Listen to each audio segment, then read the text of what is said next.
it's a good training, I guess, to try to figure out and understand the data.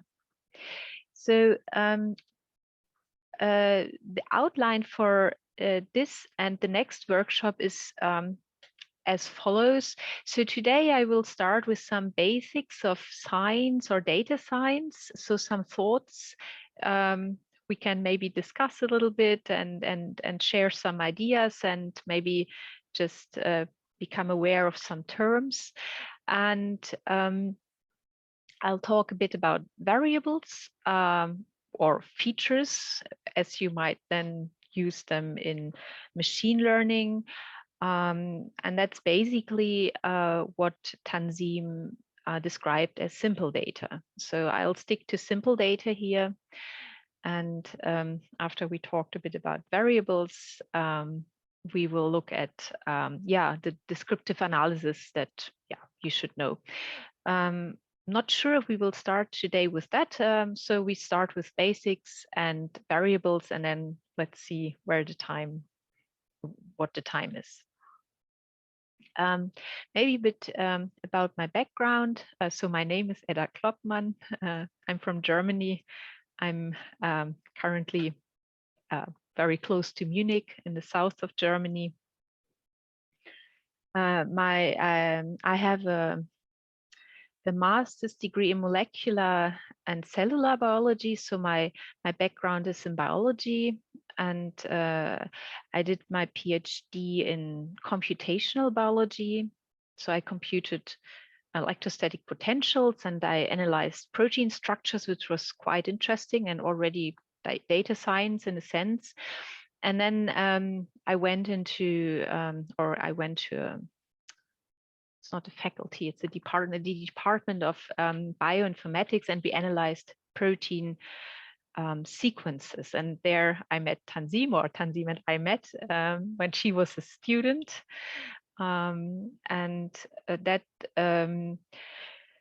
We used machine learning methods to understand protein sequences. So that's basically what you will look at next week, and what you will also use in your Datathon. And after that, I worked for a while in a company analyzing healthcare data or insurance data. And now for the last years, I've taught in German, actually. So I've taught statistics or data analysis to economic students who are all quite so this is a bit of a change for me. So for the last years I really taught basics, and we looked at simple data analysis and descriptive and inferential statistics, and we used R, the programming language or the statistical language R. And for these students it was quite a challenge, so we also had to discuss what a working directory or what a working directory is, or what a directory is, or what a directory path is. And so I'll try to not bore you with very simple basic stuff, which for some students really was a challenge. So let's see how it goes, and you can interrupt me at any time if you post questions to the chat, or just switch on your microphone. I'll try to answer those. So let's start with some basics of science or data science. So in science, we want to learn, we want to gain knowledge, we want to understand some phenomena, some how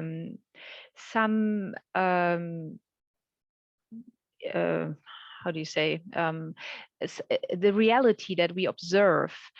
And this concept of reality, so we all have a reality, and sometimes we actually also agree on that, or it's at least very similar, but it's so there is definitely overlap, but it's not so easily defined. What is it, and can we actually know about reality, or can we know truth, which is in science not really, yeah, so it's not really possible. So this is something we should think about. And if you analyze data, you should always be very careful in how you state and frame your results. If you meet people who claim or who state that they now understood what's going on because they analyzed some data or have a new model, a machine learning model, and this shows that it's like this or that, without making sure that, or without explaining that this is, well, it's one model, it's one way to look at reality. It may not be the truth. It's maybe the best answer now, but if maybe with new knowledge or different data, we would look at it differently. Also, if we look at it from different perspectives, so each of us has experiences, has maybe ideas, has different views on reality, and ideally we try to come up with something which we can all agree on, or which helps us to understand what's going on somewhere. But that's not always very easy to do. And so we should always think about what we know and how we know what we know. And there's a whole branch of philosophy on this. It's called epistemology. I hope I pronounced this correctly. And so you can study this, and it has been thought about for hundreds of years.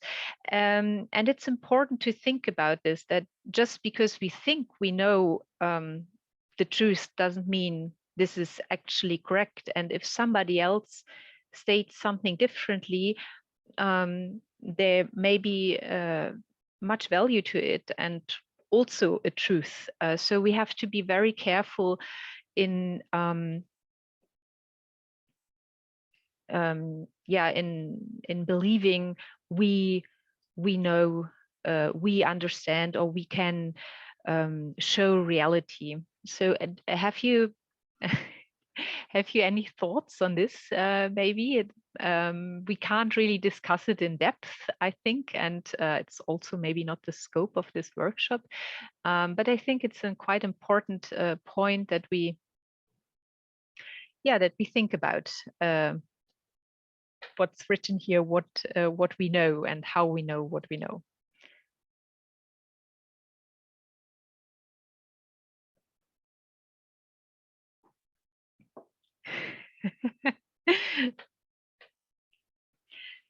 So what you always should keep in mind is that reality is complex. We basically have no way in addressing this complexity.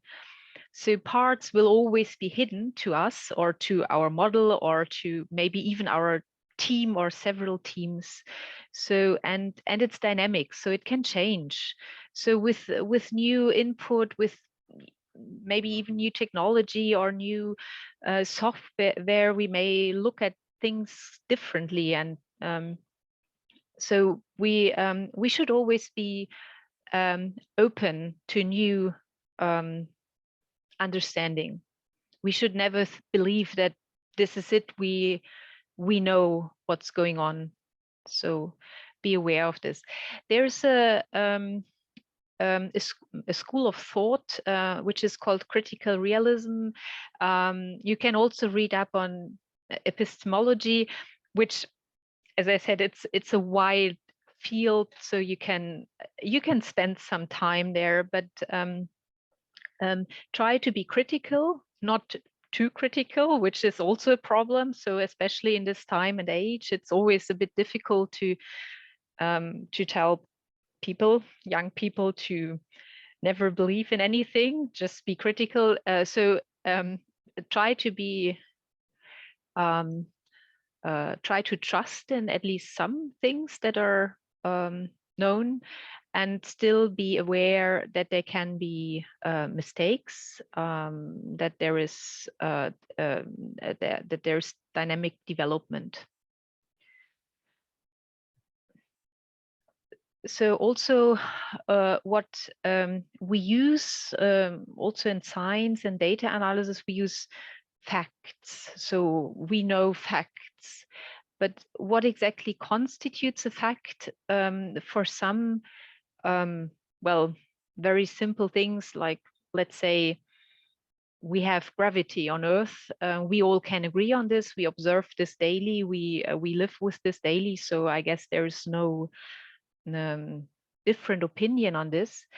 But even with other simple things like if vaccinations are effective, there are a lot of different opinions. And so to find common ground, to define and establish facts that we all agree, or at least the group agrees on, that are generally accepted, can be quite challenging.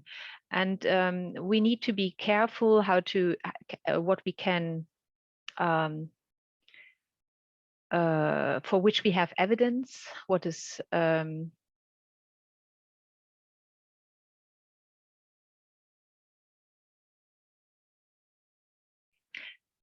so for which we have evidence, if the evidence is trustworthy, so and what we do with it, and maybe if we talk to people who have, or a group who have a completely different factual knowledge, maybe there is also value to this. Farhana mentioned last week in the first workshop that you should all connect with her will on Facebook and first observe a little of how gender equality or women's rights are discussed in different cultures. And that is, I think, something that we also should bear in mind, that people come from different backgrounds, different experiences. We can't all have complete knowledge of everything. So if we can acquire new input from different cultures, or just different people from different backgrounds, that can be very helpful to get a better or a clearer picture, or reach a better understanding of our reality. So that's also one reason why diversity also in data science is so important, because none of us is able to think of everything. But if you have a diverse team, if you have a diverse group of people, then we may come to much wider understanding.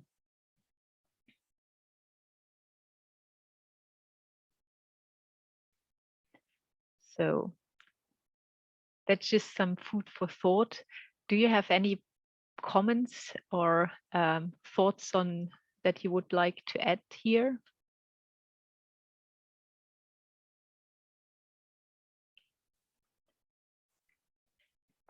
Yes, I would like to add a little bit of my thoughts here. And yes, you're correct. You're right. I'm completely in agreement with you.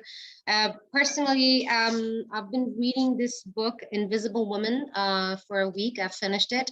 And it is about the data bias against women in our history.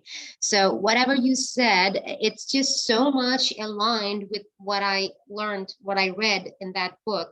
So yeah, people, just exactly what Edda said, facts and realities, and also there is a huge data bias. You always need to have an open mind, and you have to understand why we are here right now.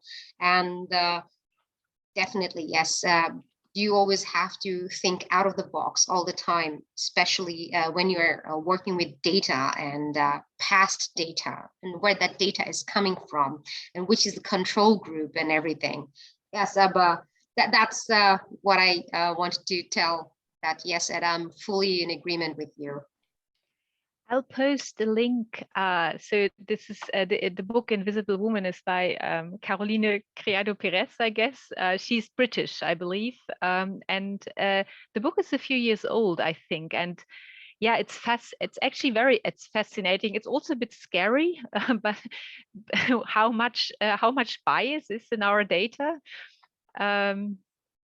But yeah, so you're here to address this problem, and you're not the only group, and Her Will is not the only group. So it's actually also there's a lot to be done, and a lot can be done, and I think people are also and companies are also willing to address this, and it's actually quite interesting. There are a few quite interesting examples. So most of the data is simply or most of inventions or productions are built according to a normal person being a male of average size and white, which, for example, means that car safety so cars are much less safe for women than for men because their body structure is a little bit different. It's also not as safe for old people. So it's not just the bias against women.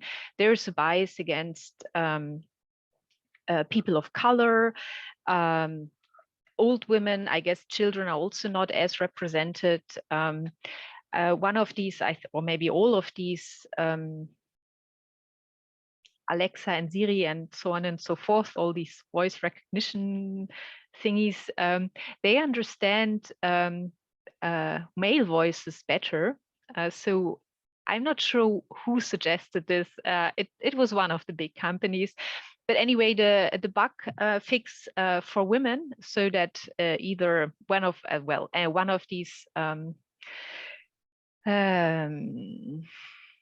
helpers understands women better is to lower their voices instead of training or using more female voices in training.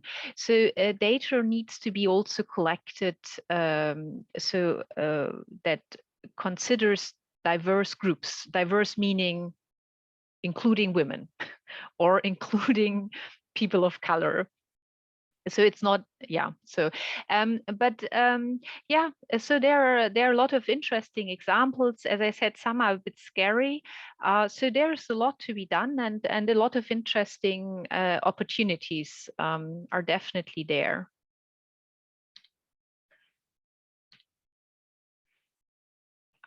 So we sometimes even in machine learning we work with theories, and a scientific theory, so just as a concept or not as a concept, so this is it's always a preliminary answer. So this we should always bear in mind. It doesn't mean that there is no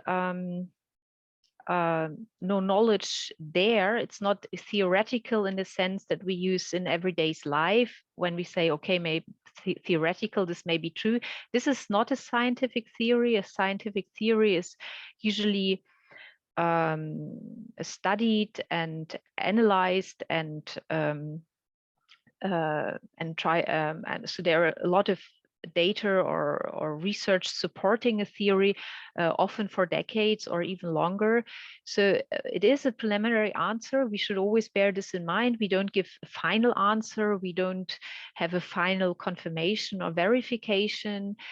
We can't provide this, but we can provide so evidence-based, well-researched preliminary answers. A theory should always be consistent in itself. If there is inconsistency in the system of the theory, then there's a problem. We should be able to check the theory. We should be able to devise tests or experiments to check the theory, and it should be possible to falsify the theory.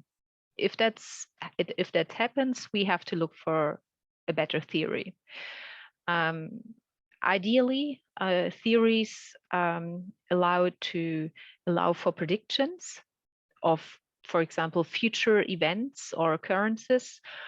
They should explain what we observe, and ideally, we should benefit from the theory.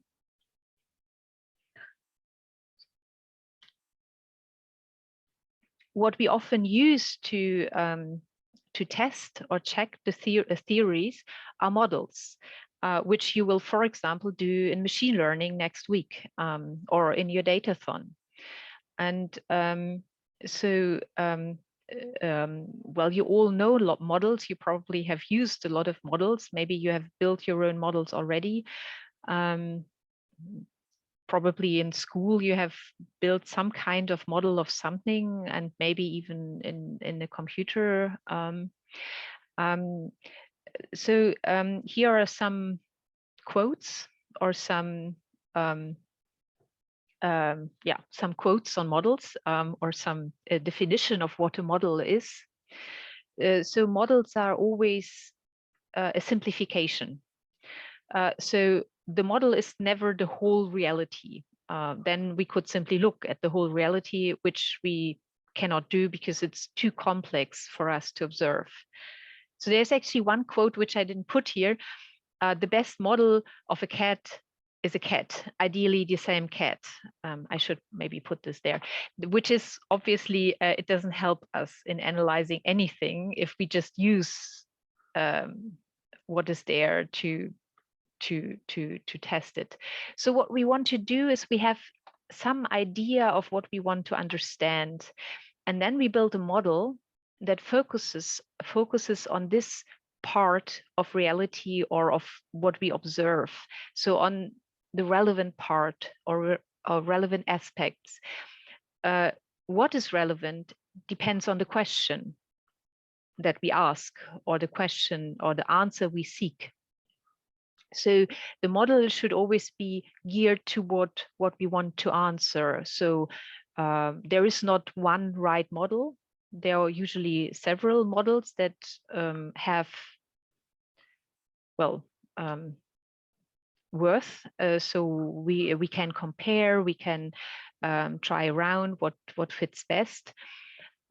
We should always find models that are as simple as possible, but as complicated as necessary. So we don't want to be more complicated than we need to be, but we shouldn't also be more simplifying. We should also not oversimplify. So we need to find a balance between simplicity and complexity. And I guess maybe you know this quote: essentially all models are wrong, but some are useful. So it's attributed to George Box, and he definitely used it several times. But the idea was there before him, and he's also obviously not the only person who understood this concept.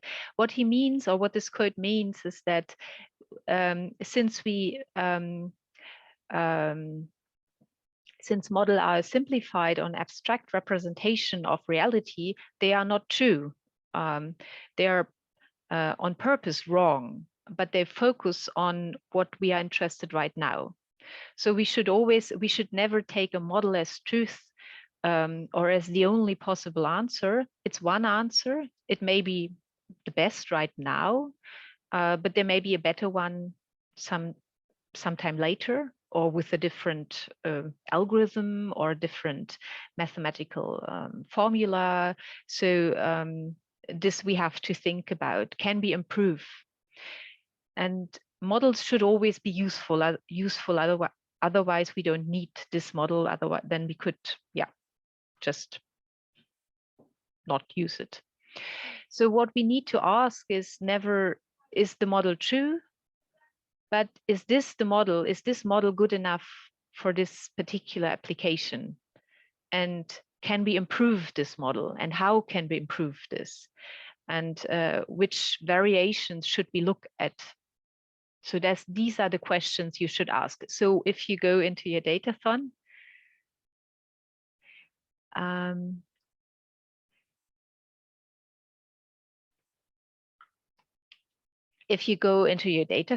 you will build models, and you will not build just one model, but several models. And this is an iterative process. You will try to improve on your model. And maybe you at some point with some models you will gain a little bit insight, with some you will lose. And in the end, it's often not one model that gives the best answer, but you may have several models and that give a range of possible answers. So I received a note that to send the slides to an email. I saw this, so we can do this. I took down the email. If for some reason you don't receive the slides, just email us again. Then we will send the slides. But I can mention the. I'll get back to this in a second. Okay. So one example of a model is maps. So also maps. Google Map. Google Maps is also a model of, the surface of the Earth, or a street, or a city, or maybe a forest.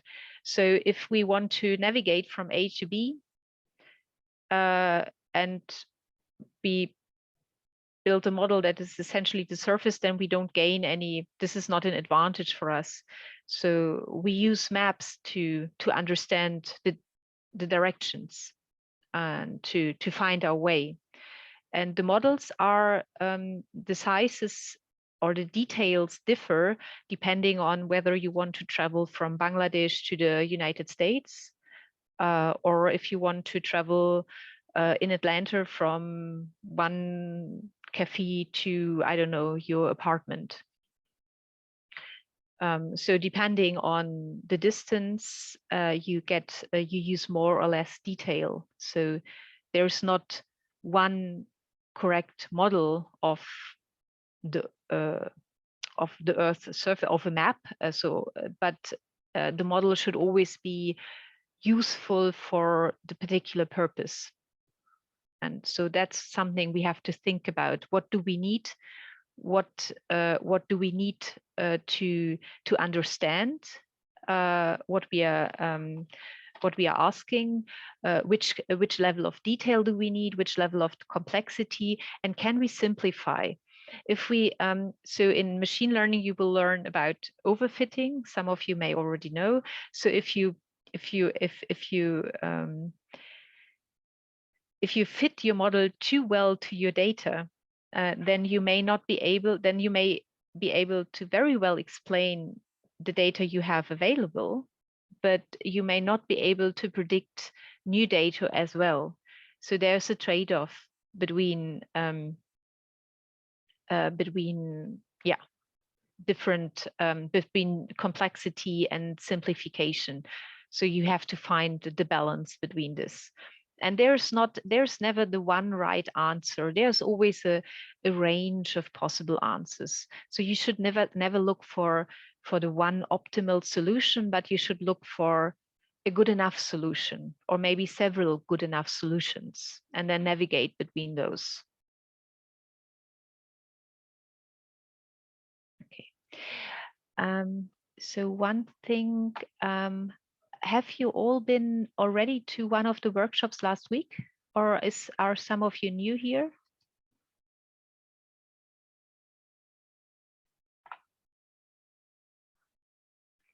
Okay, so for those who are new, last week we mentioned some channels or some accounts you need. You can join the Herwil Datathon Discord channel, where we can exchange messages and where you can always ask questions also in between the workshops. When during the workshops, you can obviously ask via the chat or microphone. Exactly. See, there's Discord channel. So if possible, join the channel. And you also need a login for a Kaggle for the Datathon. Possibly also for next Friday. I'm trying to prepare a more hands-on data descriptive analysis using Kaggle. And then there was this third thing. Oh, the database. Tanzim last week introduced database. So you will find the slides in, are they in the Discord channel, or where can the slides be downloaded? So this. So the slides are always uploaded on a Google Drive, and the video recording of all of the Zoom sessions are available on our Herwill YouTube channel. And here's the thing, I do not want to spam you, and I deliberately decided on Discord because it's actually a very easy chat server. And I always put the materials and links after the workshop within 24 hours of the workshop on Discord. I do not want to spam you with your emails. And seriously, like, I also feel like if you don't, we're doing all that we can do for you. All you need to do is just to check on Discord, and you will get all the materials. They're all uploaded on YouTube and on Google Drive, the slides. And you also have a questionnaire and surveys. It's all posted on Discord channel, latest, let's say, within 24 hours after one workshop. For and Discord, I'm sending all the links here again. I'm posting all the links here again. Great. When you want to join the Discord channel, you first have to create an account with Discord, or on Discord, in Discord. So you can download an app, but I guess you can also use your browser. So maybe you can try that. And then if you still have problems, just let us know.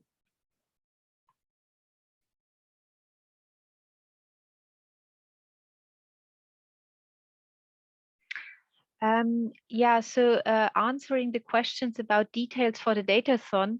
So the data you see in Kaggle is what we use during the workshops, at least for some of the workshops. The data for the Datathon, you will know when it started. So the workshops you can use as preparation. You can also study a bit of machine learning on your own. So parallel to the workshops, but you will not, and I think you can already see the rules and so some basic information, but the data set itself will become available and known to you when the Datathon started. And your the challenge, or the goal is basically for you to get to know the data, and then make some predictions, but without previous knowledge of the data. So the data will be new. What you learn, maybe at the end of today's workshop and next Friday, is some basic descriptive analysis to at least look at some of the variables, or maybe also all of them, to get a bit of gain some knowledge and understanding. Does this answer your question?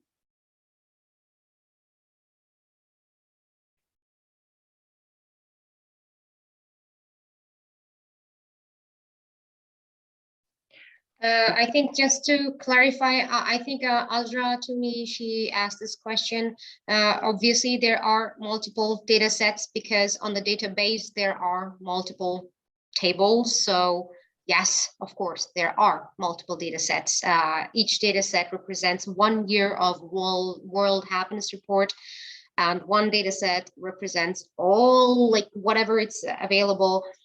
Yes, you will see multiple data sets there, but this is exclusively for the workshop, as Eda said. For the Datathon, you still haven't gotten that invitation yet. That would be open for all after 1 hour prior to the Datathon. But the rules of Datathon we will explain you later, after around the mid-workshop kind of thing. Let's say after a week or so, we will explain all the Datathon rules and regulations. Eda, please carry on. Thank you. Okay, so that's models. So in yes, data analysis, we analyze data sets. And just probably you know this, a data set consists of observations. It has an observational unit and variables. The variables you may call data, features in machine learning. It's what Tanzim last week introduced as simple data. Mainly, I guess you can have data sets with complex data, but we stick here to simple data. The methods I will talk about and the visualizations are for simple data. So so for each variable that I put one example here, a very simple example. A variable may be a name, it may be age, sex, a country. It can be the GDP, it can be a happiness index. What is the example in the database? So for each data set, you need to know the observational unit. So for what are the data? So for what do you gain information in this data set? Here in this example, it's a person. It may be persons that are part of this workshop, this Datathon. I just put A, B, C, D. I was and just some age. It's just a simple example. So for this data set, the observational unit is a person. For some data sets, it may be a country. It can be a federal state. It can be an area of economy. It can be all kinds of things, but this is something you need to understand for each data set. What is the observational unit? So what do the data refer to? So what do the observations are collected for? Then you have a number of variables. Here it's 4, it can be more. In big data, it's much more, many more. It can be fewer. And ideally in tidy data, this is what we would like to analyze. You have one variable per column, as you can see here in this tabular depiction. And you have one observation. So these are the values you know for each variable per line, per row. I wanted to say row. Okay. So each row is one observation. For person 1, 2, 3, 4, we have name, age, sex, and country. But each cell also contains an observation, which is then refers to one person, but also to one specific variable. So if you look at one variable, for example, the variable age, you see all observations for this variable in the data set. Okay, what you also need to know about a data set is how many observations. Here it's 4. It's a small data, not big data. And values can be missing. This is common. Or not seldom, and you have to deal with missing data, you have to deal with inconsistent data, there can be typos or mistakes. So in principle, what I guess a data engineer is also doing, if you migrate data into a data bank, or if you just get data from somewhere and have to, store it and provide it and keep it, I don't know, organize it, then you also have to check the data for mistakes or some things you may have to correct for. So here in this workshops and also in the data bank, we use data from for the World Happiness Index, just some example data. So there, the observational unit is a country. So this World Happiness Index provides data for several countries, not all, but many, on their happiness score or index. And it uses several data that are available to give an basically a score on the happiness in this country. Obviously, each person's happiness, each individual person's happiness in a specific country may differ from the overall happiness in the country, but at least there's a tendency, and here and then in the World Happiness Index we look at countries.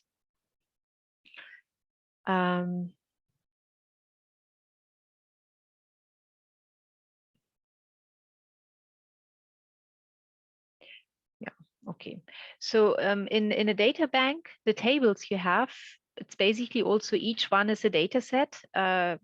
Maybe all tables together is also a data set. You can, but also they are usually in this tabular order.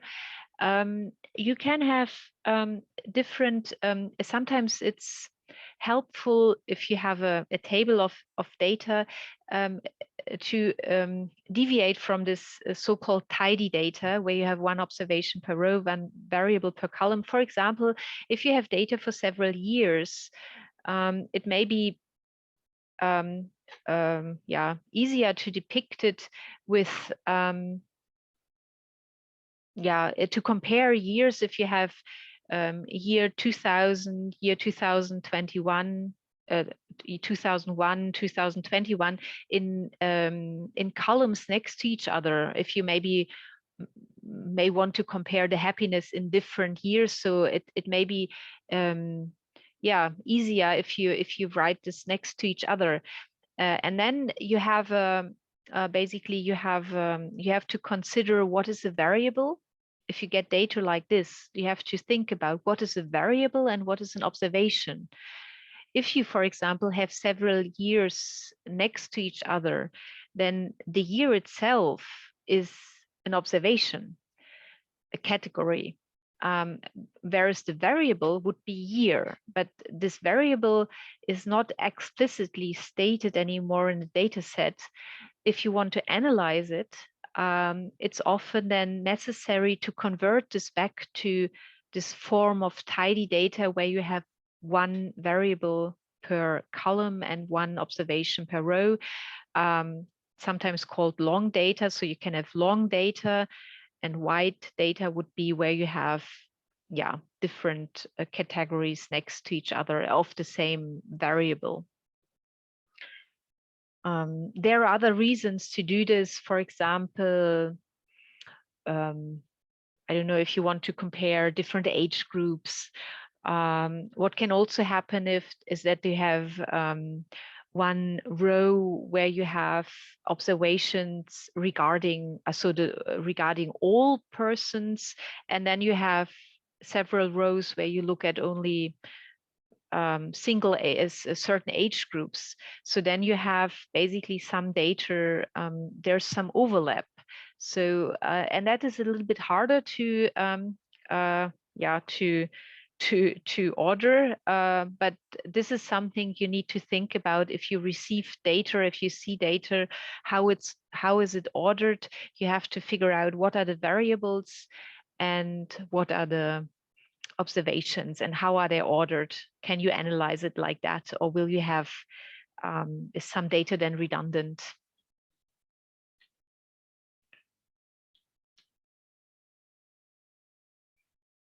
Whenever you work with data, and Tanzi mentioned this already, you have to think about ethics or ethical implications. You always have to ask questions, and what are the right questions may depend on your specific data. But what you should always ask is, where does the data come from? How were the data collected? How was the data collected? Okay, so I can so how I would say, how were they collected? How was the data collected? And is something missing? Is somebody profiting? For example, if you receive, so let's say go back a few decades, there was a lot of data on that smoking is healthy and non-lethal and will not make you sick. And if the data and the studies came from tobacco companies, that might have been the reason for this, yeah, slightly misleading results and studies. So you have to think about who gives you information, and may there be an underlying reason for this. So this is something we need to consider. And also, do the data show what is claimed? So what it's supposed to show? Are we violating any rights? Are persons, are people in danger, or are like privacy rights violated? Or let's say we have some medical data, we need to also maybe protect people. So we have to think about different so before we start analyzing, we need to think about the data. So can we use it like this? Is it okay? And there are different aspects to that, but we always should try to be careful and to consider this. And it's usually not possible to do everything right. So these are ideals, but we should try to at least address issues, and some things may have to be left unanalyzed, I guess. But sometimes maybe we can find, as also Tanzim showed already last week, a trade-off between, privacy rules, for example, and usefulness or details or in data. So often it is a trade-off. So it's a compromise. So we need to find a good compromise, a compromise that we can work with. And this trade-off, so different people will give different answers to what is the best trade-off. So we need to discuss this. So there needs to be discussion. There need to be, we may have to define rules. We may have to think about this. But we should, this is something which not one person can figure out on its own. And I guess there's also usually development. So different countries have different rules, different cultures, different persons. So we need to consider this and find our way through this through.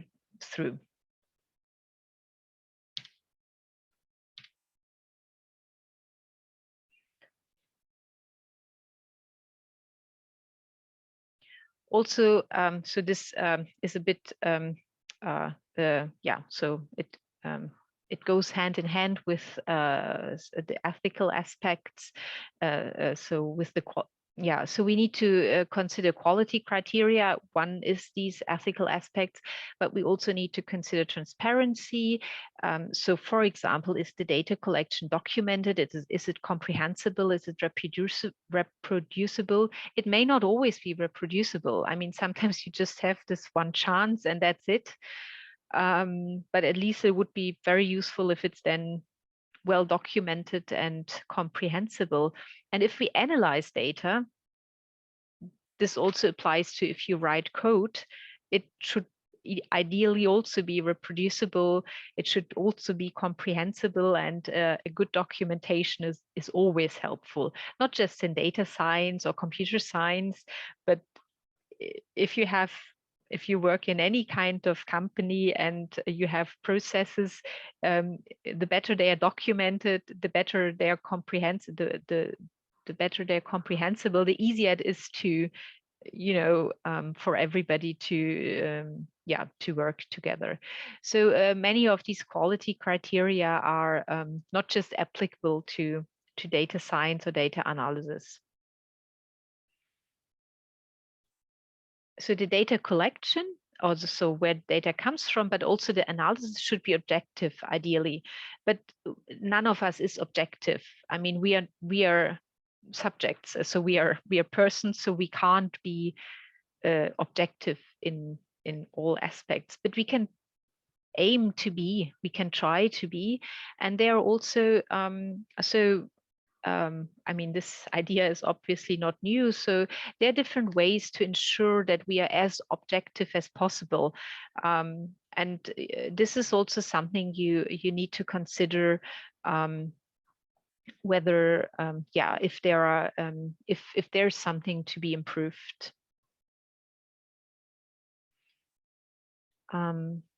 If we have any kind of result, or any kind of analysis, we should always also look at validity.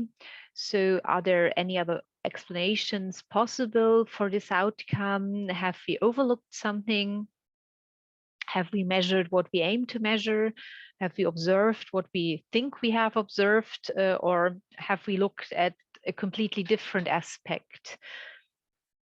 There's, for example, there's an example if students study for an exam, the teacher may think they're very interested in the subject. And I don't know, because maybe the students spend a lot of time studying, maybe they ask questions during the lectures, maybe, yeah, so that might be considered interest in the subject. It could also be that they're interested in good grades, or that they are required to pass this exam. So it's not so much interest in the subjects per se, but more interest in getting the grade, or getting a good grade. So there can be, so what we observe or what we measure, for example, questions asked by students or time spent learning, can have different meanings. So, and what this meaning is, we may not know just by, observing. So we have to think about, is it possible to find another explanation for, or interpretation for what we have observed. So this is also always something to consider. Okay, so this is nearly the end of this first basic principles in data science. So we collect data, or we have data that has been collected somehow. I guess in computer science, when you write programs, you often, have some function or algorithm that creates an object or some kind of array or vector. But in data analysis or data science, you analyze data that comes from somewhere. It has been collected. There are different procedures. We need to think about these procedures. So as I already said, we always need to think about, where does the data come from? So just as basic concept, we have some kind of population, which can be, it doesn't have to be a person, people.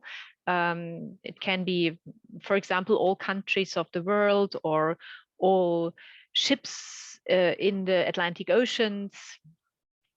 So we have some kind of population, and we sample from this population. And the sampling can be, it can be random. It can be opportunity. It can be what, I don't know, some companies anyway write down, or some administrative has to anyway collect for some reason. If we use our handies, there are all kinds of metadata that are collected, not randomly, but just because, I don't know, we use this mobile company. If we use Zoom, for example, there's data collected. So Zoom collects how many participants are here. They probably know which countries are, from which countries we come, at least if we didn't, hide our IP addresses. So there's always data collected. If it's analyzed or not, it depends a little bit. but so data is collected. If we want to gain information from it, it's always helpful first to know what is the population. Sometimes we can't really define, and in machine learning you also sometimes don't really do this. In statistics you have to. This is basically the first thing you do. You define your population and then you try to find to sample. So if we have a sample, it can be a random sample, which is ideal. It means that we can gain a lot of insight from the sample because there is ideally no bias in the sample. It's ideally then representative for the population, but often it's actually an opportunity sample, which means it just what it's the so-called low-hanging fruits. So, for example, we use all data that Facebook provides to anybody or to us. Or now, so Tanzim showed you a bar plot last week of the countries, so the students who registers for the workshop and the Datathon come from. So obviously, well, some of you saw the ad by chance, some of you may have been invited, some may have friends. So it's just so whoever entered this workshop or the Datathon is now part of this, our sample here. It may not be representative for all students or all computer science students worldwide. Just so, but still we can work with the data. So, but we have to consider what, so are there any kind of limitations? May there be a bias? So this is something we have to consider. And this is also, it helps if a team is diverse, because the bias, if it's not, so we may not always figure out or understand a bias if we don't even have, we may not even have the idea that there could be a bias, if because our our view on so our knowledge is limited, so we cannot think about each and everything. So the more diverse, the better it is to prevent bias. It's this is also an ideal. So basically all data has some kind of bias. So it's not something that we can completely avoid usually, but it's something we at least have to address and consider. And this is also something we have to, bear in mind. We have often we have data that is just is observed. So it's not well, it's just collected because, for example, the mobile company or Zoom collects whatever it collects, or the universities obviously collect data on their students' name, address, age, I guess, department, grades, and so on and so forth. This is just data that is observed. You can also have experiments, which is, for example, important when you try to show that, try to analyze if a vaccine is or some kind of new drug is helpful or useful. Then you should not just observe data, but you should actually have an experiment. So what is how data is collected if it comes from an observational study. So they are different. So there are more than these few possibilities, but this is something we also need to think about. How is the data collected, and how did we get there? Okay, so this is the last slide, and then I'd suggest a brief break. So just to how do you say, structure this a bit. Statistical analysis is well, it's data analysis, and statistics is in general divided into three parts or 3 different aspects. So we have the descriptive statistics or descriptive analysis of variable, where we describe what we have. And we have inferential statistics, where we try to make to make statements about the population. So not about the sample we have, but about everything. So everything, maybe all students or all female computer science students. This we won't really do in this set of workshops. We will stick to the descriptive science, and next week you will move on to machine learning, to data science. Inferential statistics is in principle a hypothesis testing. So you may have done it, you may have not done it, but there is overlap to machine learning, but machine learning is a bit more, I guess, complex. What you may have to do and should probably do during your Datathon is an exploratory data analysis. That means you get your data, this is new data for you, so you have to explore the data, you have to get to know the data, and you do this by using descriptive methods. So you use diagrams, you use statistics to just get to know the data, to see here connections, to see differences, to see, to just get a feeling, to get an understanding, to gain an understanding of the data. So this exploratory data analysis is basically falls a little bit in between descriptive and inferential statistics. So basically it uses methods of descriptive statistics, but with an idea usually to generate hypotheses that can then be tested, or to think about which models may be helpful.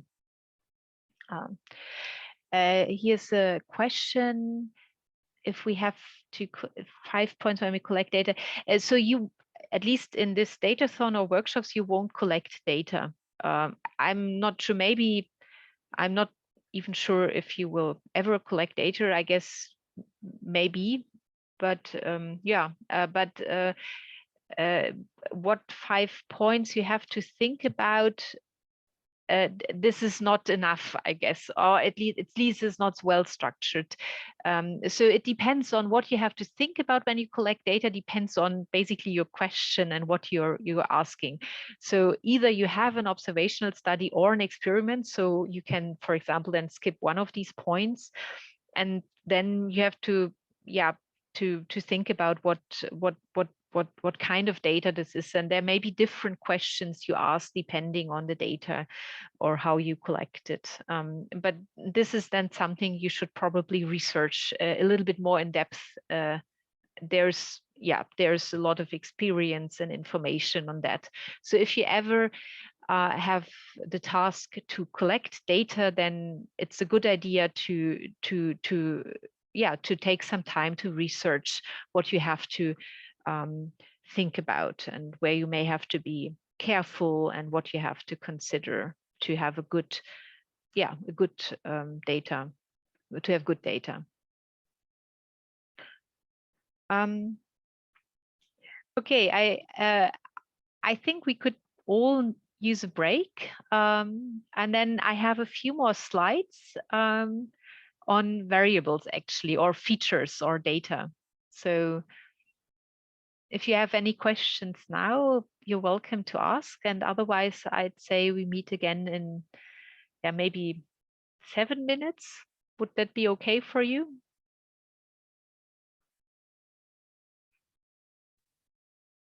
I think that's pretty okay, Edda. I know you have 3 kids at home. You gotta look at them a little bit, and maybe get a coffee or take a bathroom break. Yeah, I think we are fine with that. So then Right, I'll say 7 minutes break, yeah, and then we all can get something to drink. And exactly. Yes, we can. Definitely. So yes, thank you everybody to be here with us. We are gonna go for a short break, and after Eda is done with her workshop, I am going to remind you of the assignment that I gave you last week on Friday. I got a few questions about that on Discord, and I'm also going to, again, I cannot stress this point enough. You please join the Discord server. You can always ask us because we're just ready there. We can immediately answer your questions. We are there. We're taking the time. At least I'm taking the time for you. So I would definitely recommend you to join the Discord server. All right, so let's go for a break.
Hello, everybody. Is the break over now?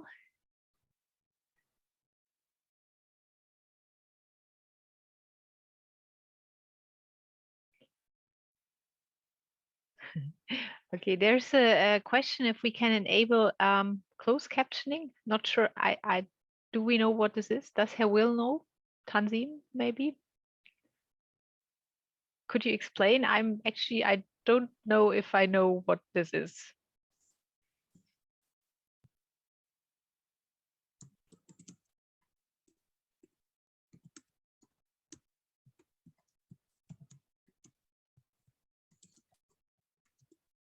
Ah, um, I'm sorry, I have no idea if we can enable this.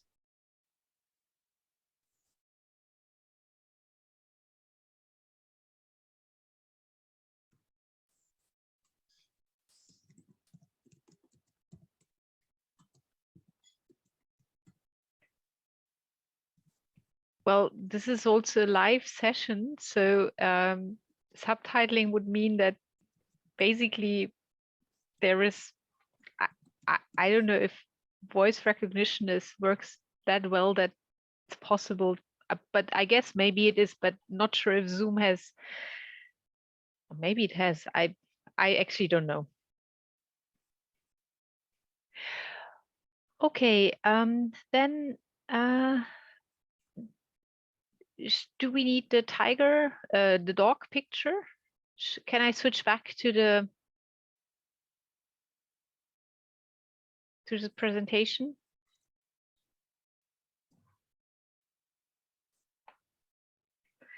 Okay, I will switch back. And then we can go back again if necessary.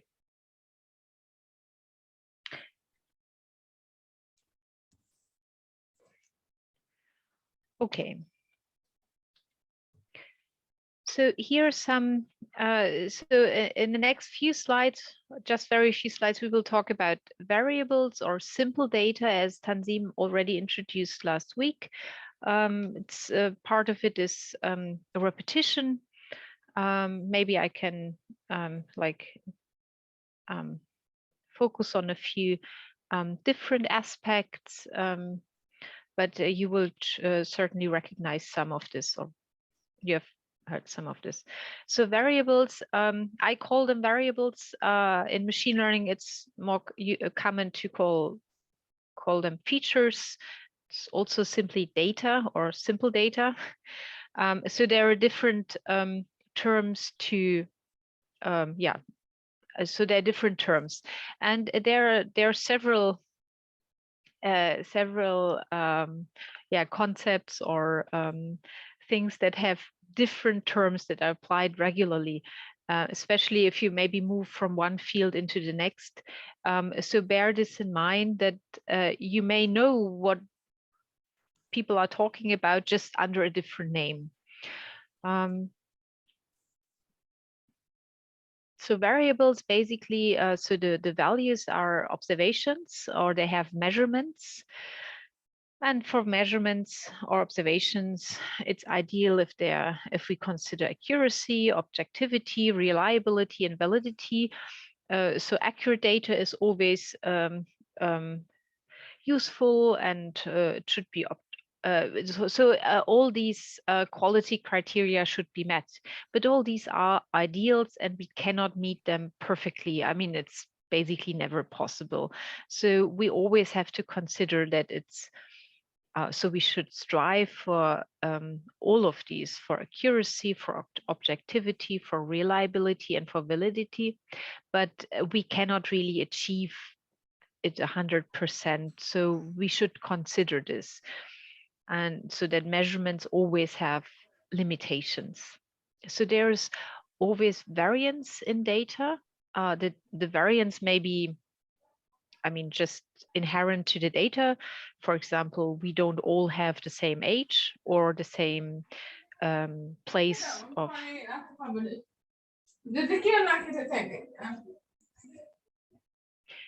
or the same place of, I mean, where we live, which would be a bit awkward. We are also, so there's always variance, and it's also good that there is variance. It would be quite boring if everything would be the same.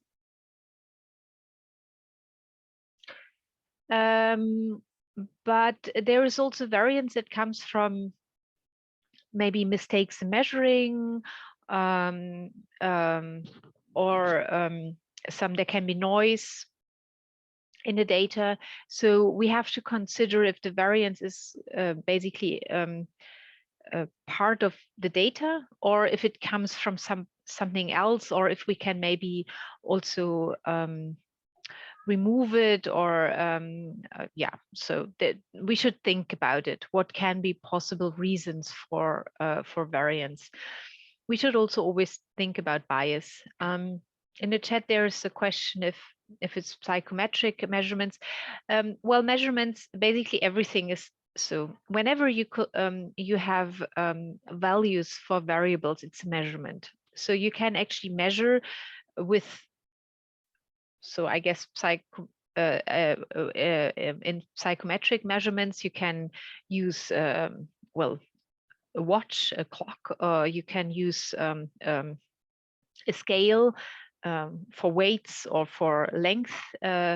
But it's also a measurement if I write down all your names, or if I write down how many participants are here, and it changed over the meeting. So if I collect, if I write down number of participants in the beginning and after 10 minutes and 20 minutes and so on and so forth, I will see a different number, or maybe not each for each data point, for each time point, but there will be some kind of difference. And this is variance, and it's also a measurement. It's also a measurement if I ask you a question and take down the answer. So a measurement must not be something that we can actually measure with a scale, but it can be any kind of observation that we somehow note down. It can also be collected automatically by, let's say, if you use public transport and you swipe a card or something, and then the time point, the passenger number is collected, and the points in time when I don't know, the area is entered. That's also a measurement. So it's many different ways to measure something. Some variables cannot be measured directly, and as I said, a measurement is also if I ask you a question, but some have to be operationalized. For example, happiness. It's not something that we can reasonably measure, also not by, like, the happiness of countries is difficult in itself because there are so many people involved.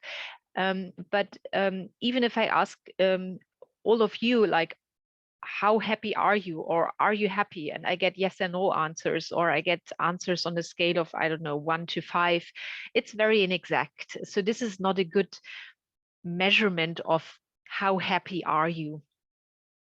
So if you have variables like this, then you usually operationalize these. And if you try to figure out the happiness of people, it's often by asking a long list of different questions, and maybe also looking at, I don't know, health data, and so have different think about different aspects of happiness. Maybe also I don't know, hours of sleep, or stress at work or something. So many different things, and together you may get an indication or an idea of how happy is an individual person, and this could then be a measure of happiness.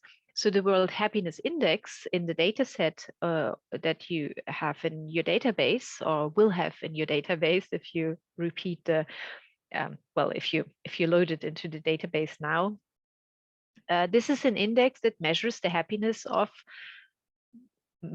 several countries in the world. And again, there are different aspects that go into this, what constitutes the happiness of a country, well, of the people in the country. There's also, for example, there are different democracy indexes. It's not just one index. So I think there are at least two that are commonly reported, and they're not the same, but there is overlap. So things like, is there a free press? Are there free elections? Free elections are always a good indicator of democracy. Is there, is a jurisdiction? So independent jurisdiction. So these are all, and many more features are indicators of democracy. And then you can have a scale of democracy or an index of democracy. Another example I wrote down here is frequency of programming languages. So which languages are used more often? And one index is I think it's the PIPL index, or how would you pronounce that? So that index looks at, I'm not sure how often it's calculated or reported, I guess monthly, I'm not quite sure, or I forgot, but it's basically Google searches. So which language is searched how often in Google, so which programming language. And on top, so anyway, so there's a list, and it changes over the years, over the months maybe. But so the idea behind this is just going around and asking random people or computer scientists or data scientists, which language are you using to analyze your data or to write your programs? It's a bit inexact. Whereas, it's considered if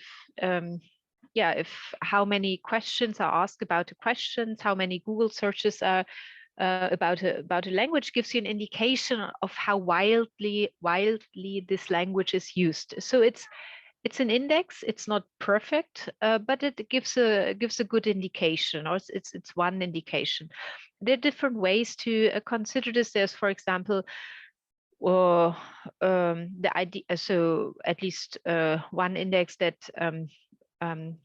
uses job ads postings for data science jobs, for example. So you could take like a large job portal, you say that, and collect all the data science job ads and look at which skills are asked for, so which languages are requested, and you can compile this, and then you also have an idea of what is currently asked for.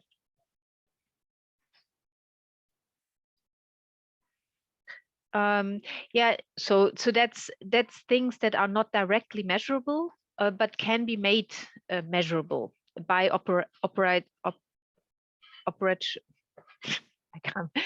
by doing this here. And one thing you probably also know is there are tests for intelligence. There's not one single test for intelligence. There are different tests. So it's not that there's one correct answer to how to measure intelligence, but there's a discussion going on, and there's a development, and it's also not one question or one look you give a person, but it's a series of tasks that have to be dealt with, and then you get a measure of intelligence. Yeah, once a month. So death mortality yearly index. Well, I guess, but so this is something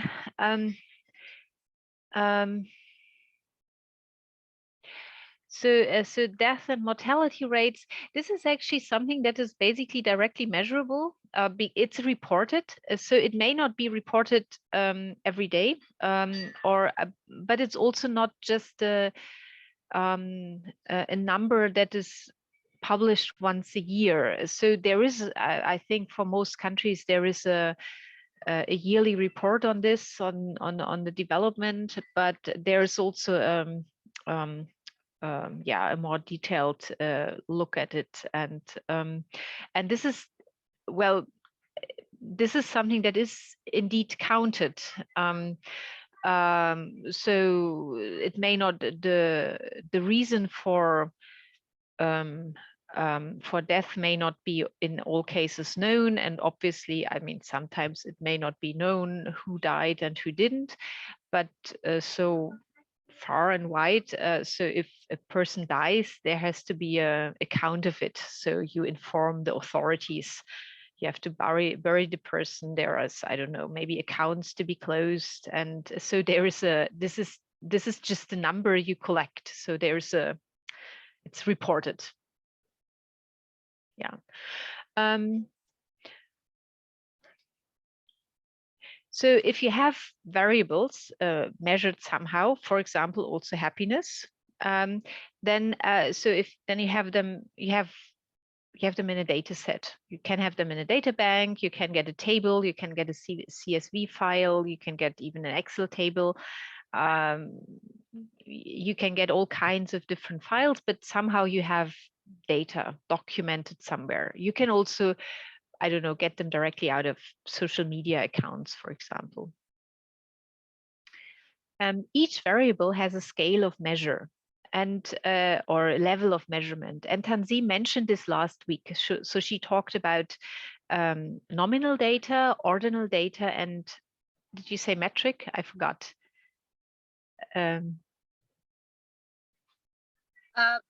No, I did not mention metric.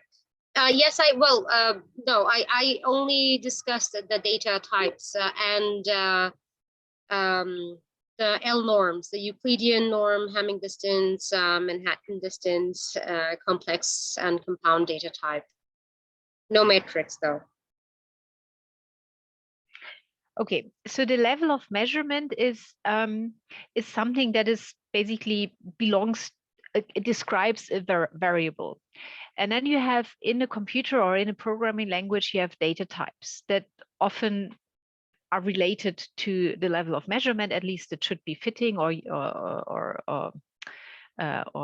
suitable. But there's a difference between a data type in a program or in programming language and the level of measurement of a variable.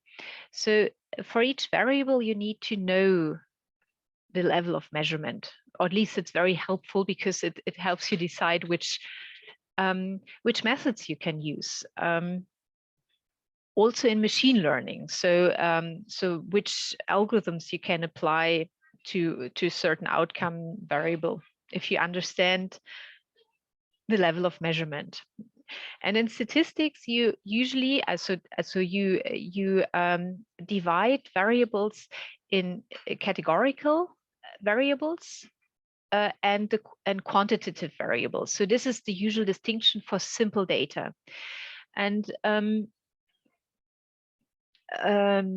so you have in each of these categories, so the for the categorical data and for the quantitative data, you have two levels of measurement or two scales of measurement. For the categorical data, that means that you can describe different groups or different categories. So that is in the name. You can have either nominal or ordinal data. So Tanzim made a clear distinction between nominal and ordinal data, which is correct. So this is not, I'm not saying anything different. I'm ordering it in a way which is, so this is the usual way to classify this in statistics. So, but whatever, so all the things that Tanzim told you last week about ordinal data apply here as well. So with nominal data, you can just name the categories. For example, with sex, we already saw last week that it's not a good idea to order this in any way. So you can just say, okay, it's this sex or that sex or third or fourth or fifth.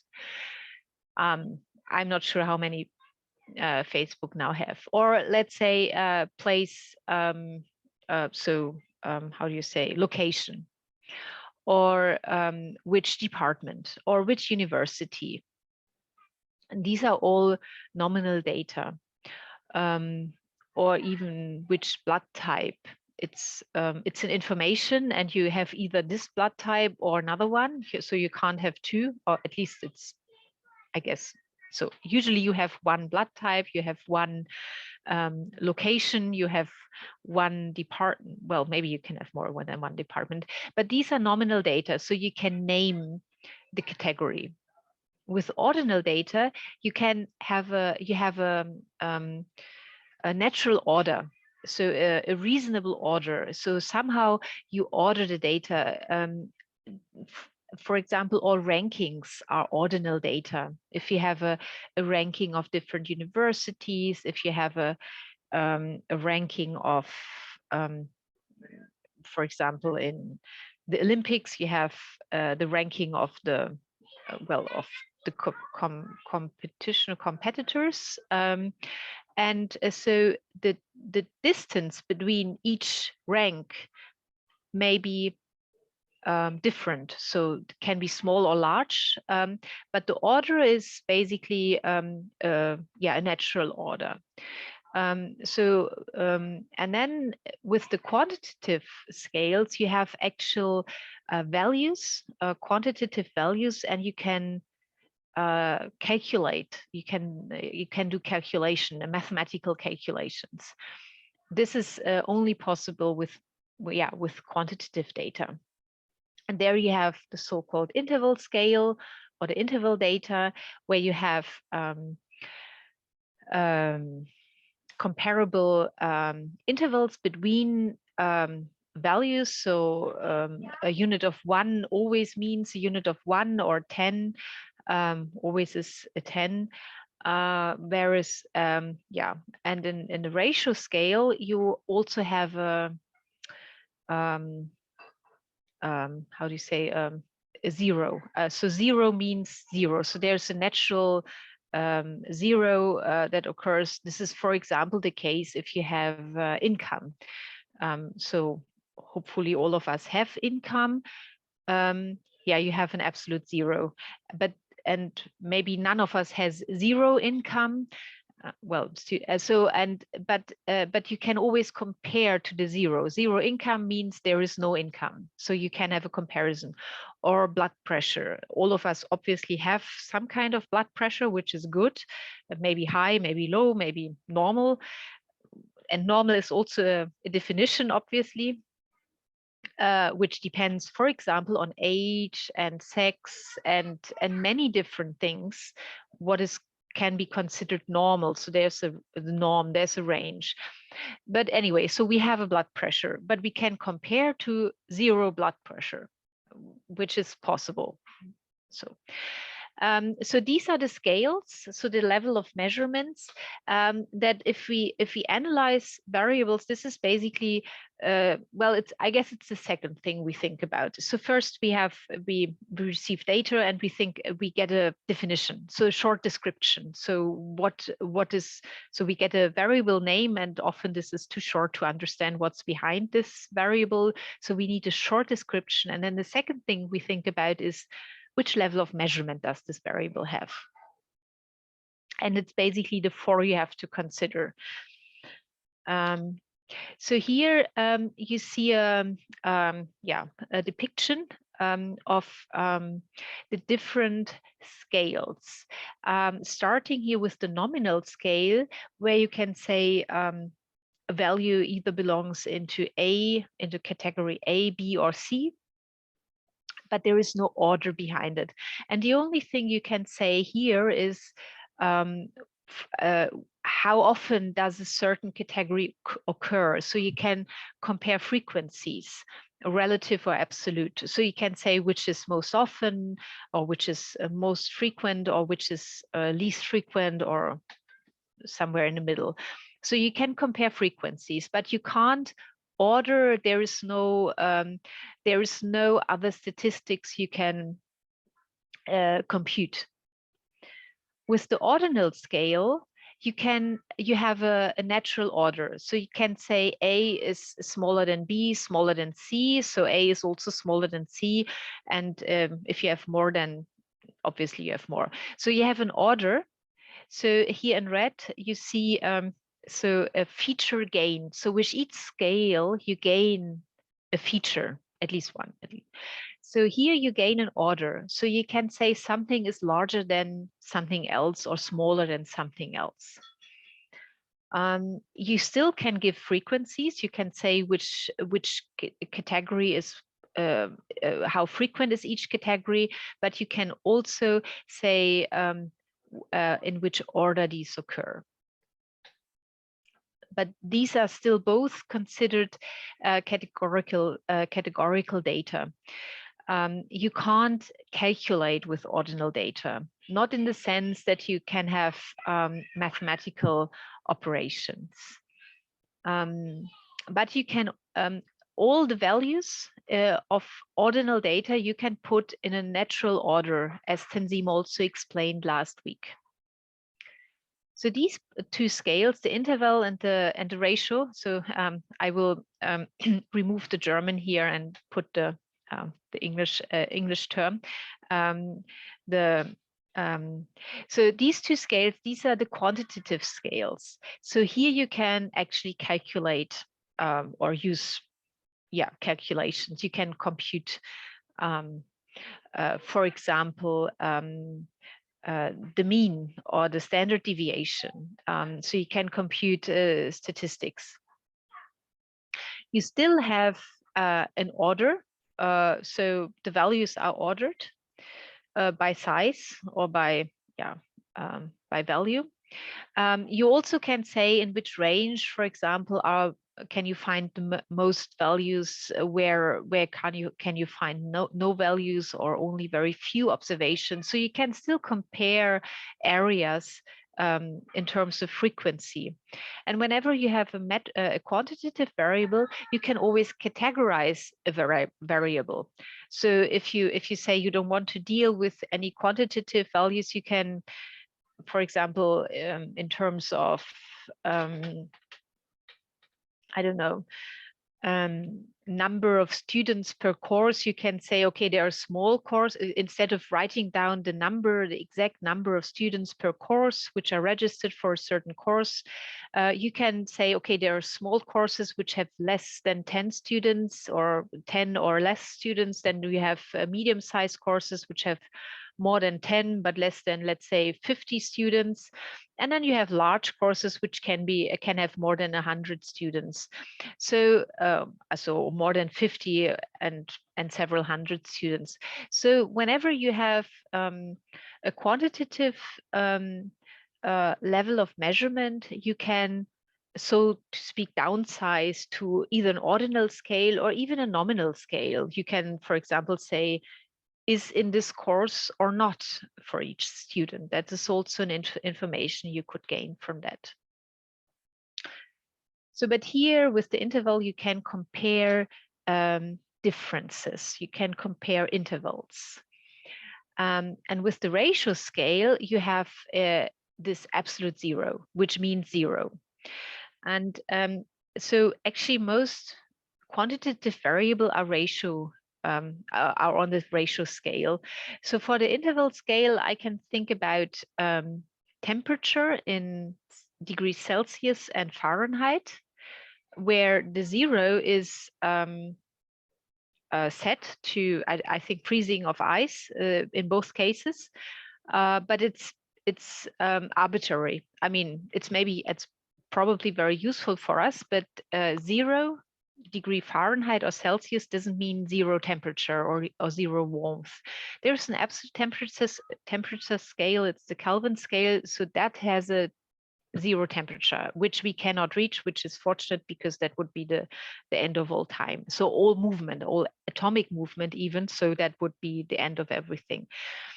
And then dates. So for example, calendars. So we have, I don't know the names of all calendars, but so we have, so the year zero doesn't mean this is the beginning of time. It's just an arbitrary moment in time which is set to be year zero. And not all countries are in the same year now, and not all years begin at the same time. So that is something which is interval. So you can compare the intervals. So a day is a day. I mean, this depends kind of on the, yeah, on the physics of sun and moon and earth. But well, sun and earth, I'm sure, I'm sorry. But which year is year zero is arbitrarily set by, yeah, somehow. It doesn't mean this is the beginning of time. So that's interval scale. Otherwise, I can't, apart from these temperature scales in Celsius and Fahrenheit and the dates we have, or the calendar years, I have no other example. So actually most quantitative variables are on the ratio scales. So often you have a zero, which means this feature or this characteristic is not there. So you can have 0 people, or zero income, or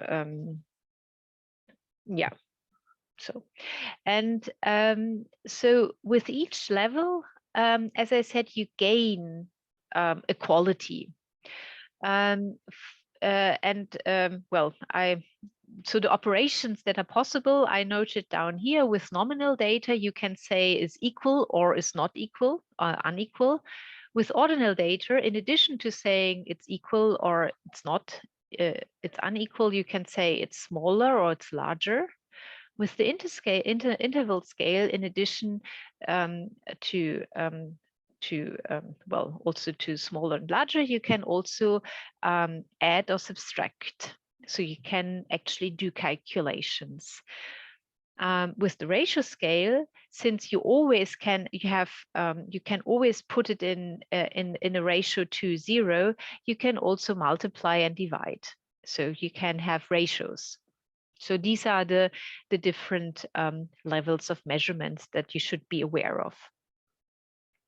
And here in the footnote, I put a song. So this is a link to a song.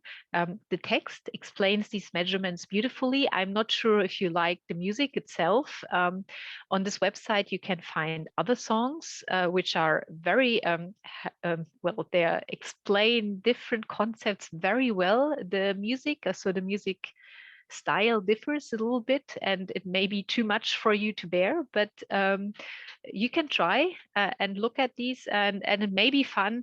But in any case, it's not long lyrics, and explains very well what are the different levels of different level of measurement.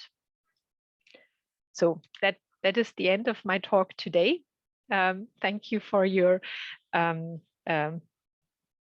time and Aufmerksamkeit. I'm sorry, attention, I guess. And if you have questions, you're very welcome. And Tanzim also has some things to say. And I wanted to say, so next Friday we see each other again, and it will be more hands-on. So you will do some analysis. Well, we will look at diagrams, so visualizations, and we will actually calculate some statistics.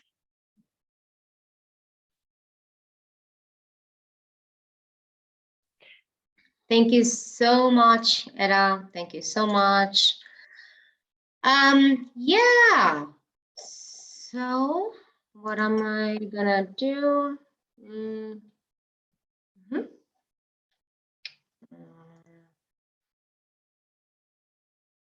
So Eda, I'm gonna take you off as a co-host. I can also just stop the. Yeah, I can also like let's go on video. That's fine. So I hope everybody enjoyed this presentation. The thing is, as I showed you on, oh, my video is, this is good. I always, whenever I'm off video, I always turn off that slide. So I'm always off video, so I'm back on. I showed you this one video last Friday about data scientists, data engineer, and data analyst. So what you just heard is the theory of becoming a data analyst. So Edda, she will be doing some more hands-on workshop this Friday.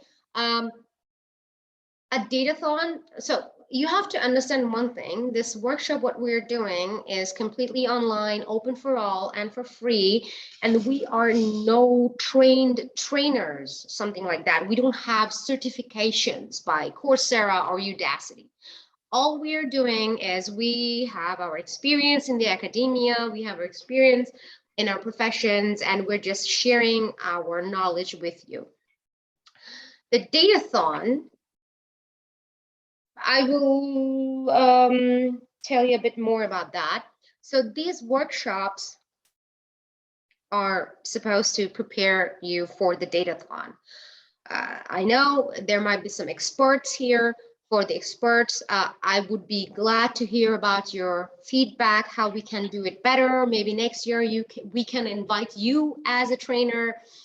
The point is, we are inviting, you have to understand that we are, for the Datathon itself, for the competition itself, we are inviting women from Bangladesh and women of color from USA from age 16 plus, 16 and above. So we have to find out one common ground where we can can somehow balance our knowledge. So about that, even if you cannot attend the workshops, it's fine. All the workshops are uploaded on YouTube on our Herwheel channel. It is essential. I told you that before. I told you last week. I'm telling you again. Please, please, please join our Discord server and please check out the messages. I sent one message after, on Friday was our last workshop, and then on Saturday, I sent all the materials on our Discord server on the channel workshop 2. Please, once you've read the message, acknowledge it by giving it a thumbs up so that I know, because there was also a survey link that I posted, because I wanted to know if you want to have a lecture on data privacy or not. I had up until now only 3 participants. So if it's only 3 participants saying yes, I don't know if we should do a lecture on data privacy. I also posted a very interesting link from Towards Data Science. It's a blog. So Kaggle is what we're talking about, like Kaggle. The Datathon itself is taking place on Kaggle.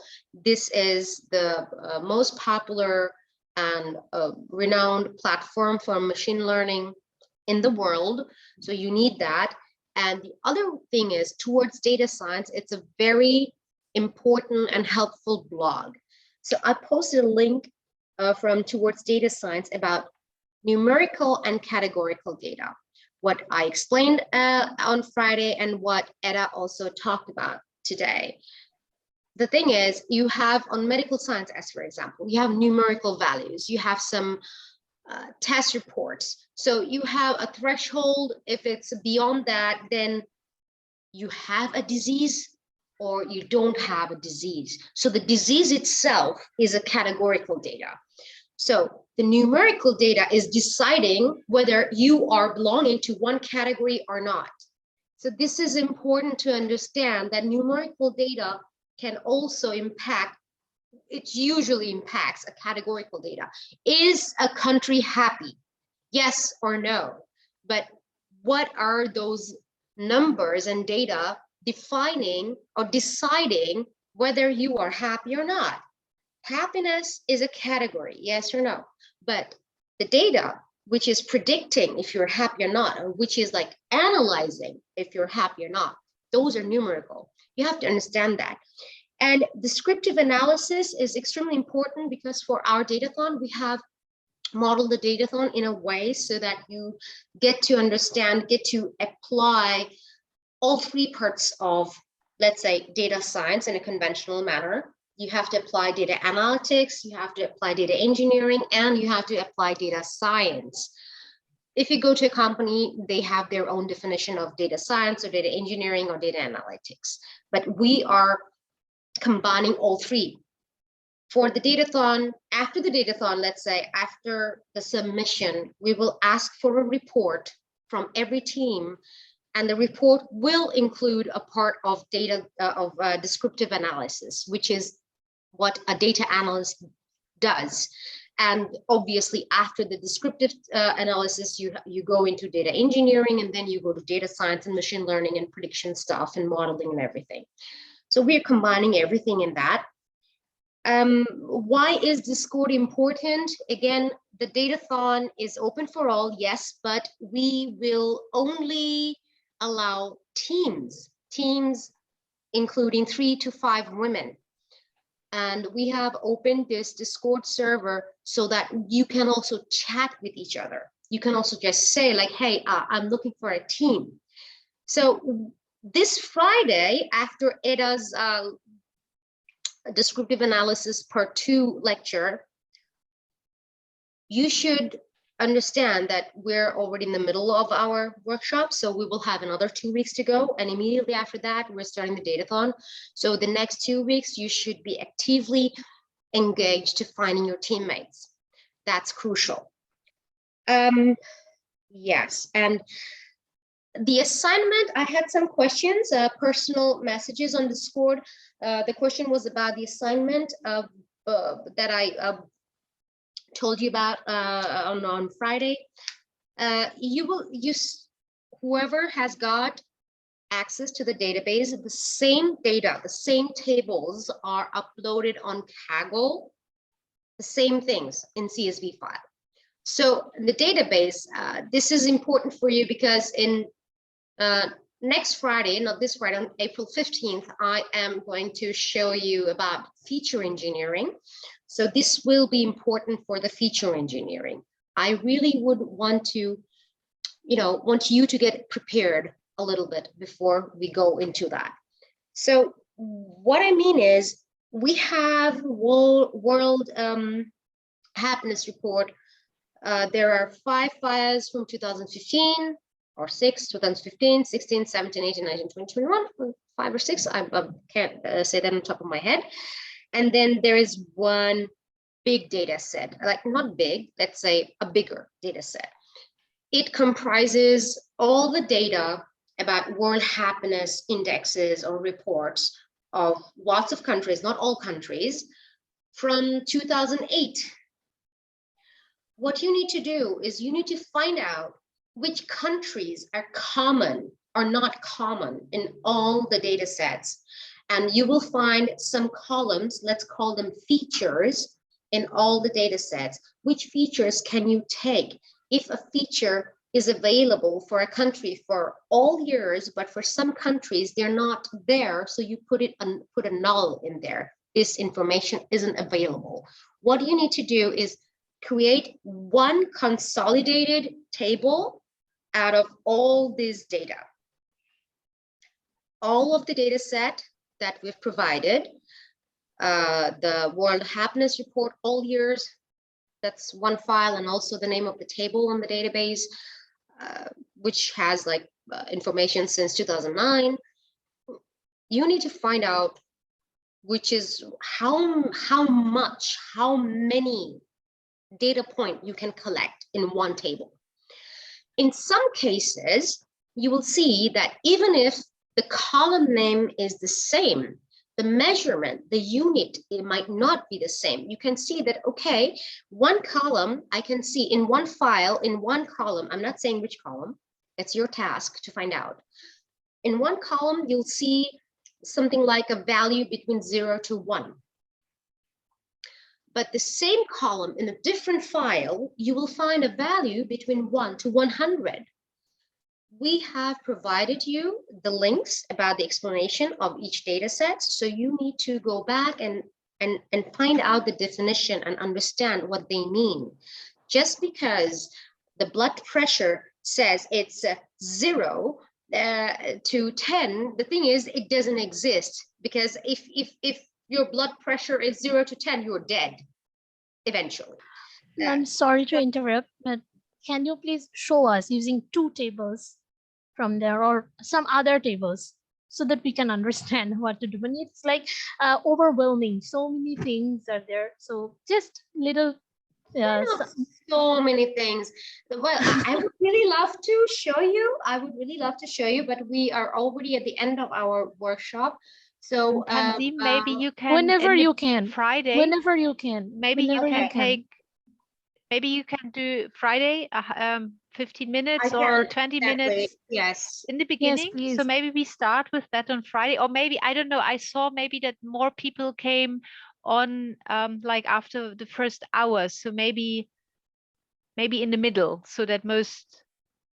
We can do that as well. But whatever, I think I just don't want to, because in Bangladesh it's already 11 p.m. I think, and it's Ramadan going on. People are fasting. Yeah, but it's I that's don't not a big deal. But just show us. That's the thing. I can definitely. Yes. Just 2 tables, or just not even this data. It's not important to using this data. We can use other data just to show us what to do. So it will be very helpful. Actually, I think if one or two of you figured it out, I think maybe one of you can show. If somebody figured it out, you can show. I think you can then share the screen next Friday. And if it's not, if everybody is challenged, then Tanzim will show it. Okay. Yeah, exactly. And I would actually have to have this discussion on the Discord server. We can take this conversation in our workshop 1 channel. And if somebody has found out the solution, let's say I give you time till Wednesday. If nobody said, oh, okay, we don't know, but come on, speak up, trust me. Here is one example. Okay, I have to share something from my student life experience. So I was in this lecture in a discrete probability structure, or theory, discrete structure. Yes, I was in my first semester, and we had lectures and tutorials. So during the tutorials, I never attended any lectures because they're boring. Sorry, Ada, I was your student. I didn't mean you. I met somebody else. I met the professors. Anyway, they were like so boring, and all the slides and the videos were online anyway. So I didn't bother going to lectures. So what I did, I used to go to the tutorials. So what happened during the tutorials is the tutor, the teaching assistant, would explain everything, and he would ask, or she would ask, did you understand? And we would like, yeah, like I would look left and right, and everybody is like nodding. All right, okay, I understand too. I understood nothing. I was just scared to speak up and to raise my hand and to like ask him, can you please explain again? So what happened years later, after I graduated, I met all of my friends again. I said like, dude, you know what? I never understood what that guy said, or what she said or something. I was completely clueless. And they were like, yeah, we too. And I was like, why didn't you speak up? Why didn't you tell me? I thought that you understood everything. And I had such an inferiority complex. And she said like, yeah, I thought you understood that too. And that's why we're like, what?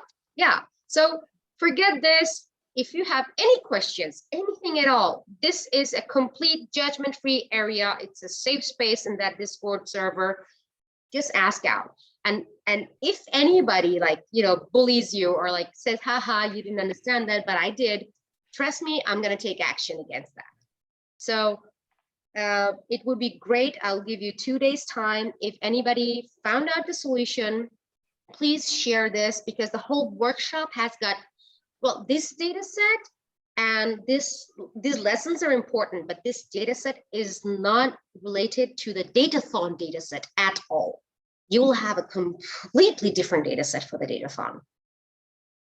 So just share your knowledge, talk to each other, try to find out a team, try to find out your, just start communicating. I mean, usually if there's a group, if there's a Facebook Messenger group, The moment I add everybody, they're like, hi, how are you? I'm this and that. And yeah, I'm from there and there. What are you doing? But here it's just completely dead.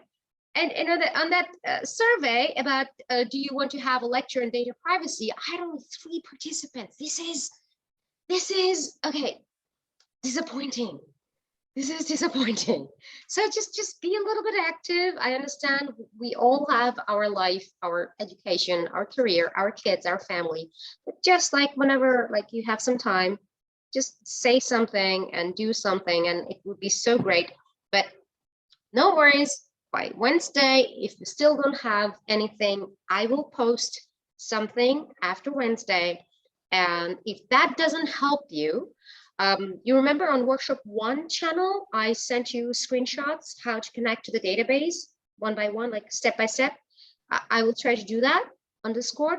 If you still don't get it, I'll be prepared on Friday. So whenever Eda is taking a break, or if I have like 10 minutes, 10 minutes would be fine.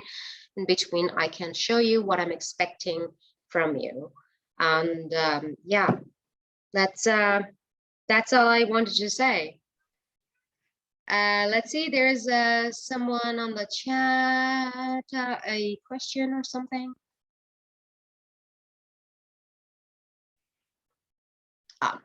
Well, the Datathon topic, here's the thing. You will not be put into test during the Datathon. Yes, you will be, because it's a 48-hour long Datathon. You have a limited time, but nothing outside the workshop, nothing that we didn't show you will be a question during the Datathon. You will be given a data set, you will be given a question, and you will have to answer it within 48 hours. And you have heard about the data, databases, descriptive analytics, and this Friday you will have some more lessons on descriptive analytics, analysis, and next week we are jumping into, not jumping, we're transitioning into different data science methods, machine learning. You will learn about regression, classification, clustering, like unsupervised and unsupervised learning. And I'm also thinking about including time series analysis if we have the time. I think we might. If I don't have enough responses about data privacy, I will include time series or both, I don't know. And no, you will be briefed. You won't be thrown into cold water. No. We're gonna try to make it fair, and don't worry about it, because during this 48 hours we will have supervisors for you. Oh yes, here's the thing. This Friday, Eda, during our workshop, we are going to introduce a couple of our supervisors who is going to supervise the participants during the Datathon. So the 48 hours while you are working, I hope that you're also getting sleep. And during the 48 hours in between, we will have 2 sessions of some physical exercise. We have a trainer who would don't be so stressed, just do some exercise. It's fun. So the supervisors will be there during the whole 48 hours. You will not be left alone. You will not be left unattended. We will always be communicating via Discord and about last year's experience. I and a couple of my fellow supervisors, they went for a voice chat on Discord. Why did I choose Discord? The reason is you can go for a video call in Discord. You can go for a voice call in Discord. You can create your own channels, team channels, private channels on Discord, where the supervisor can hop in if you invite the supervisor, and you can all talk to the supervisor together. So that's what we did last year. So I'm pretty much sure that this would be a great experience for you. Yeah, I think we might be able to introduce all the supervisors from USA this Friday, if not from Germany as well. Let's see. I'm still organizing that.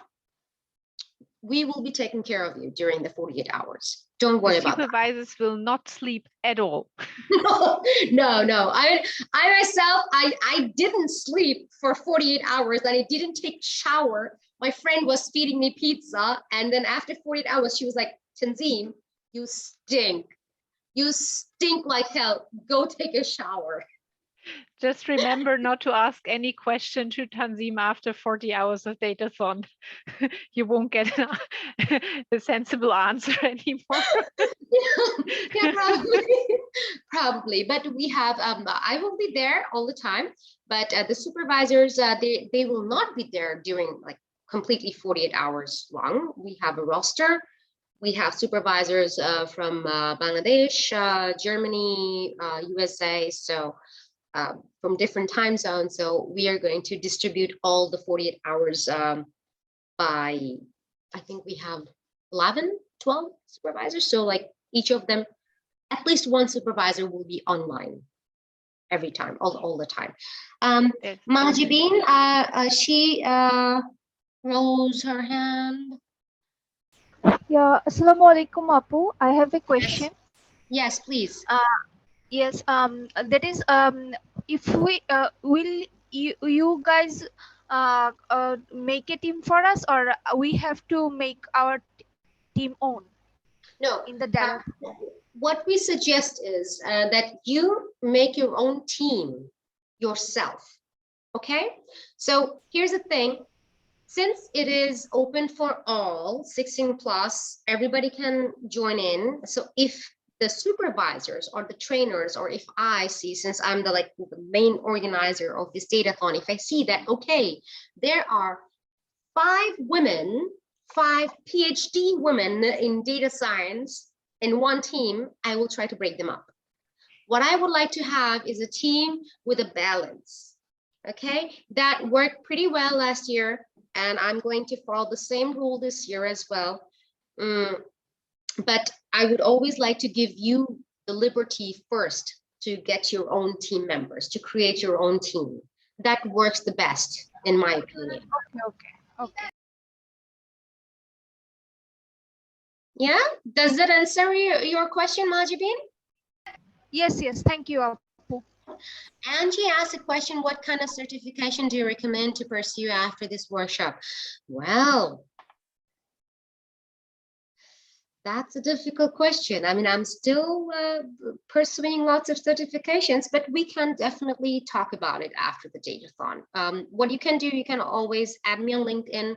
I'm sending you, I think you can, all you need to do is look for Tanzim Hawk, and my LinkedIn link is, let me find out, I don't know, it's something about T-Hawk. Let me find out. You can, yeah, got it. You can just add me.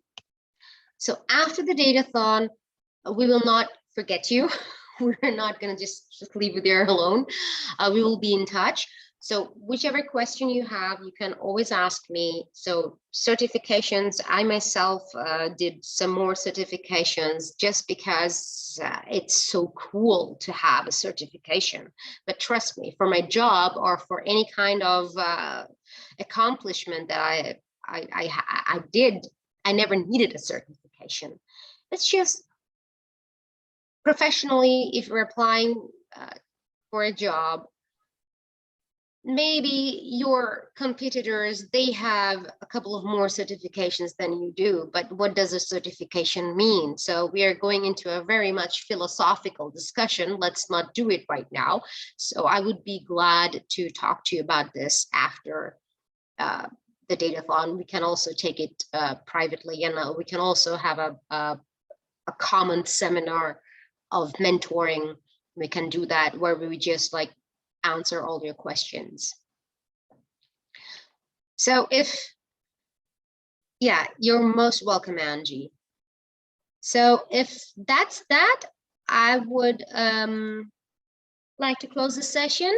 Thank you everyone for your participation, and especially Thank you so much. Thank you so much. Thank you, and thank you very much, people from Bangladesh and Australia, where it's really late at night, and whoever is observing the Ramadan, happy Ramadan to all of you. And I know it's difficult, but let's see where it brings us. I do have a bit of concern for the Datathon more and accessibility. Yes, you can always, that's why we have this Discord. I am sending you the Discord invite again. So here's the thing, last week the Discord server link that I shared with you all, that is not valid anymore. Discord has this thing that they changed their server link after some certain time. So you can all join. Yes, Sarah, you can join this Discord server. You will see the general channel.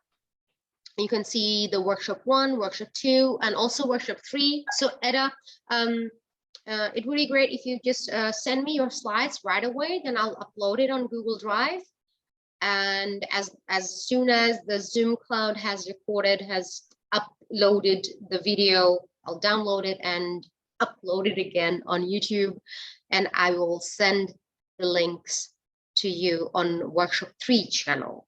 And you can always ask me personally on Discord channel, definitely, and or on LinkedIn. It's all good. Okay, cool.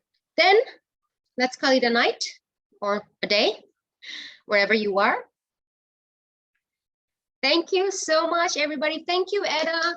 It was a great lecture. Thank you so much. And yeah, see you on Friday. So good day and good night, and have a good week. See you later. See you on Friday. Bye-bye. Bye. Thank you.